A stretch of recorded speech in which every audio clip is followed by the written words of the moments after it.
SA10 is really the grandchild or the great-great-great-grandchild of the A60. It still uses a lot of the philosophies that so it's got the triode transformer, the one-piece board, the best components built into a nice system that most people would be able to use. Right? It has the right feature set, so we don't put too many, we don't festoon the products with features that nobody's going to use. Right. Right? We now have digital inputs on these amplifiers. Right. But because of the lessons we have learned building our AV products, which have a lot of digital componentry in it, and digital componentry generally means there's a lot of noise, but because we know how to separate the digital components from the sort of really sophisticated analog parts where you really listen to it, right, we've been able to put these DACs in to these products really, really well, and they don't interfere with the proper listening of the product.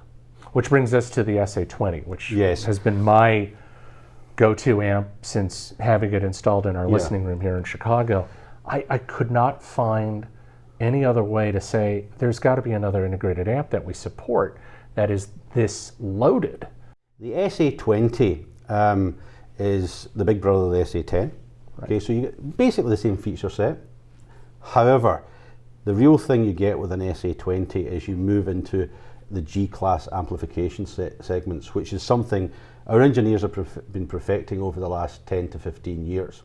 And this allows us to produce an amplifier that most of the time is running in pure Class A. And pure Class A is the amplifier technology that gives you the best sound quality. Correct. But when you need more power, it has an extra reserve because it's got a separate, another 2 rails of power, and it can jump up and give you the power when you need it. But it gives you that sound quality that again allows you to listen to tracks of music for a very long time. Yeah, you're not fatigued. Not at all None fatigued. in the slightest bit. A lot of the time people, when they're listening to their hi-fi systems, they get fatigued because they're actually listening to an amount of distortion. And sometimes you don't really realize you're listening to it. And some people, and I've seen people think that some of the distortion's excitement. It's not, it's real just distortion. And that's the thing that fatigues you, because your ears are working overtime to try and compensate.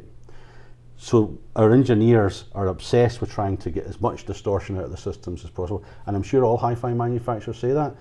But I've personally seen our engineers go at this for months on end on just simple bits of electronics to get as much distortion out as possible. Sure. And I'm really proud to be with a company with an engineering team that are fixated on performance the way these guys are.